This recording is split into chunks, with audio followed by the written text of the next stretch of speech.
Okay, so I'm going to do a little teeny tiny follow-up.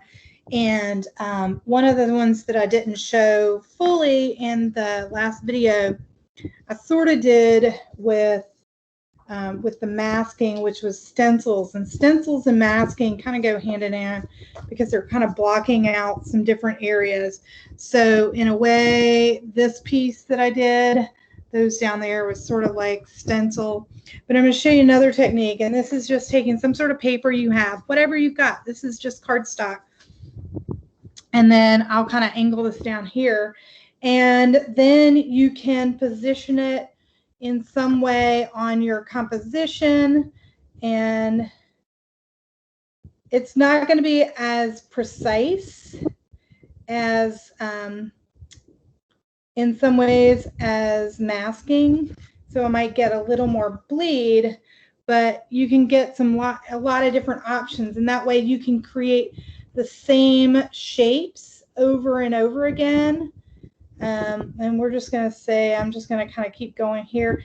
And I've got, my paint is thin, but a little bit, it's just a tiny bit on the drier side. Like I'm not drippy with the paint because otherwise it will kind of bleed underneath. And it might do that a little bit, but you know, that's okay too. And that's a great way for getting sort of a repetition of shapes and patterns.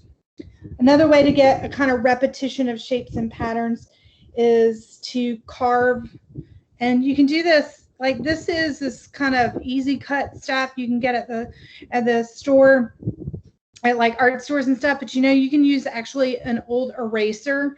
Say sometimes they get kind of crumbly and they're too dry, and all I did was use the acrylic paint and kind of keep printing down there. I'd have to ink it. I'd put ink, meaning put the acrylic paint on, press it down, put some more, press it down, put some more paint, press it down, and kind of keep going. And so that's another technique that can be kind of interesting as a way to add some different elements to your compositions in there. So just a little bit of food for thought for you to consider. And you know, once again, you know, thinking about different ways to add texture, to add layers. This is just old kind of materials and acrylic paint, like old materials meaning old cards, old paper, maps, magazines, all that kind of stuff. And then layering with gel mediums and getting kind of different textures and things like that.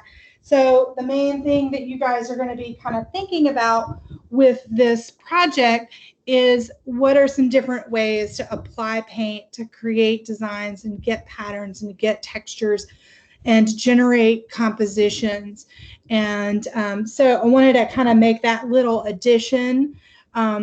I am going to be letting these dry, the demos that I've done, and then doing some additional layering on those. So anyway, I wanted to make sure and get that included so you could kind of think about some different things that you want to experiment with, and you know, and then get started.